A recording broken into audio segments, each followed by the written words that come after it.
بسم اللہ الرحمن الرحیم۔ سورہ انفال کی 55 نمبر آیا مبارکہ سے آج ہم پڑھیں گے۔ 7واں رکوع ہے سورہ انفال کا۔ اعوذ باللہ من الشیطان الرجیم، بسم اللہ الرحمن الرحیم۔ ان شر الدواب عند اللہ الذین کفروا فهم لا یؤمنون الذین عاہدت منہم ثم ينقضون عہدهم فی کل مرۃ وهم لا یتقون۔ اللہ تعالیٰ نے انسان کو اشرف المخلوقات بنایا ہے، اور انسان اللہ تبارک و تعالیٰ کی معزز و مکرم مخلوق ہے۔ عزت و تکریم انسان کا مقدر بنی۔ انسان کے عقل و شعور اور عزت و تکریم کی یہ ضرورت ہے، اور اس کی وجہ سے انسان کو اللہ کا زیادہ قرب حاصل کرنے کی اور اللہ کی اطاعت اور فرما برداری کی کوشش کرنی چاہیے۔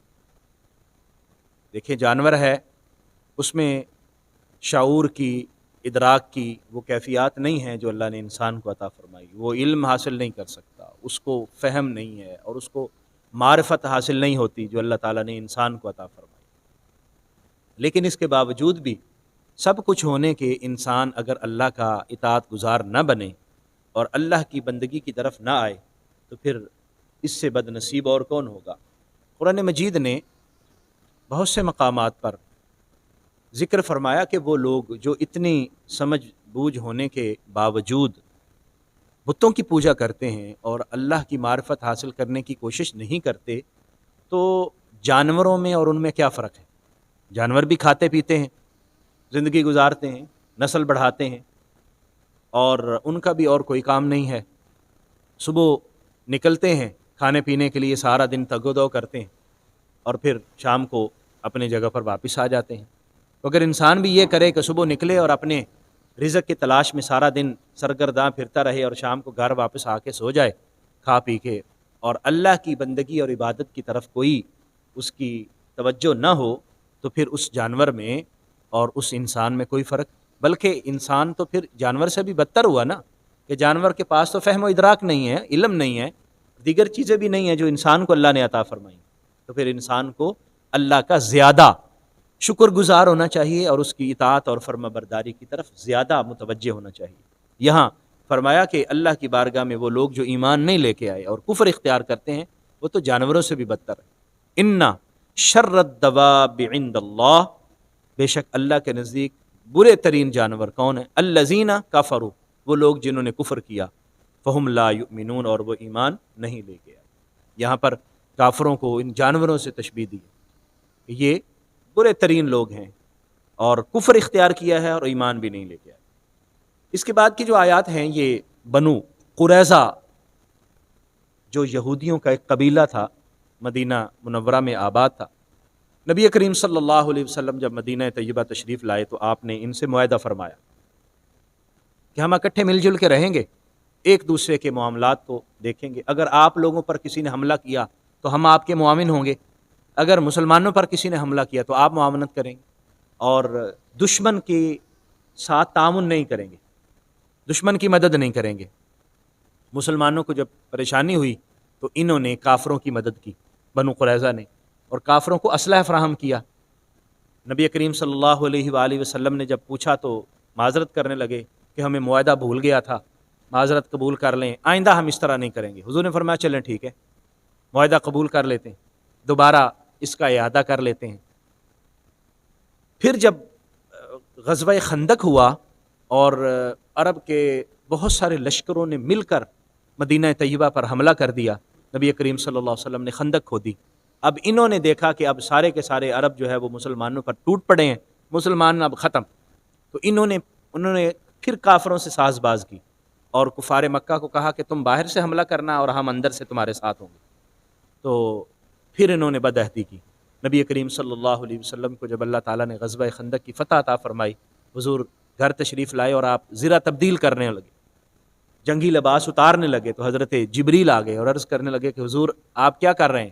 حضور نے فرمایا کہ میں اب جنگی لباس اتار کے اب اپنے دوسرے لباس میں آ رہا ہوں تاکہ اللہ کی عبادت نماز وغیرہ پڑھنے والی ہے۔ انہوں نے کہا کہ ابھی ہم نے تو جنگی لباس نہیں اتارا، یعنی فرشتوں نے تو نہیں اتارا.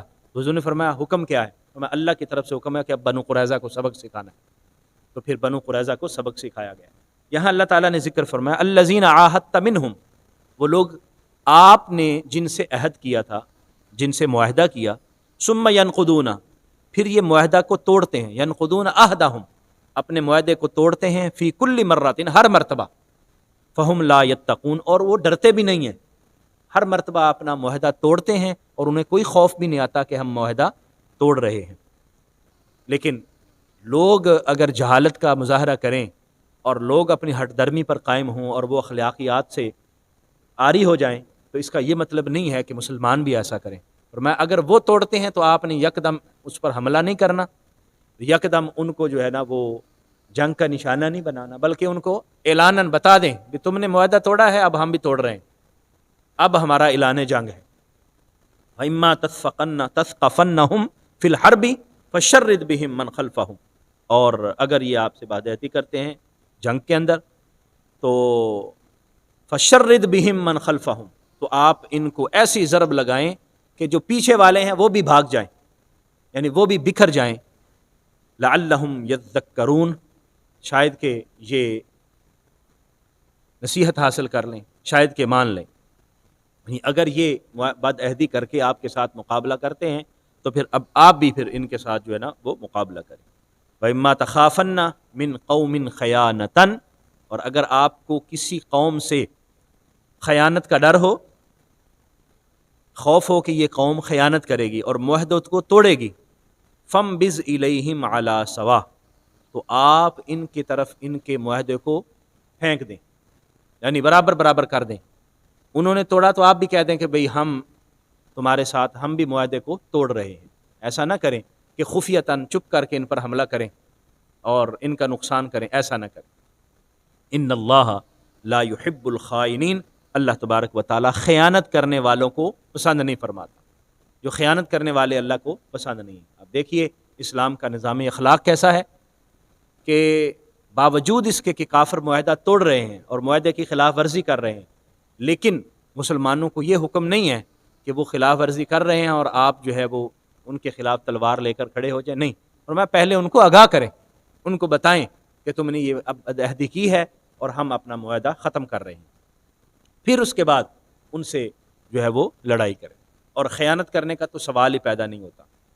اسلام وہ خوبصورت دین ہے جو دشمن کے ساتھ بھی خیانت کرنے سے منع فرماتا ہے، اور اپنوں سے، اہل ایمان سے خیانت کرنا آپ اندازہ لگائیے کتنا بڑا جرم ہوگا اور کتنی بڑی اللہ تبارک و تعالیٰ کو یہ بات ناپسندیدہ ہوگی کہ جب ایک مسلمان کو کافر سے خیانت کرنے کی حوصلہ شکنی کی جا رہی ہے کہ مسلمان کو کافر سے بھی خیانت نہیں کرنی چاہیے، تو پھر مسلمان کو کے ساتھ کیسے خیانت کرنی چاہیے. اور بارہا ایسا ہوا کہ مسلمانوں کا جب کافروں سے معاہدہ تھا اور پتہ چلا کہ وہ معاہدہ توڑ رہے ہیں تو یہ انتظار کرتے رہے کہ جیسے معاہدہ ختم ہوگا تو ہم ان پر حملہ کریں گے.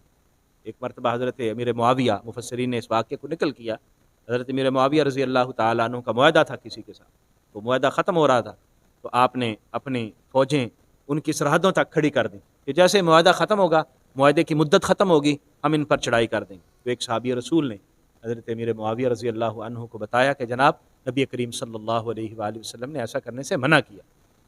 آپ پہلے ان کو بتائیں کہ آپ کا معاہدہ، اب ہمارا معاہدہ کی جو تاریخ تھی وہ ختم ہو گئی اور اب معاہدہ رینیو نہیں ہوگا، اب ہم دوبارہ یہ معاہدہ نہیں کریں گے. پھر ان کو بتا کر ان کے ساتھ جو ہے اگر جنگ کرنی ہے یا حملہ کرنا ہے تو کریں، ایسا نہ کریں. تو حضرت امیر معاویہ فوراً اپنی فوجوں کو واپس لے گئے اور نبی کریم صلی اللہ علیہ وسلم کے حکم پر عمل کیا. یہ ہماری اسلام کی تاریخ ہے کہ مسلمانوں نے کبھی بھی کافروں سے بھی خیانت نہیں کی. اللہ کریم ہمیں سمجھنے کی، عمل کی توفیق عطا فرمائے. آمین. وآخر دعوایا ان الحمد للہ رب العالمین.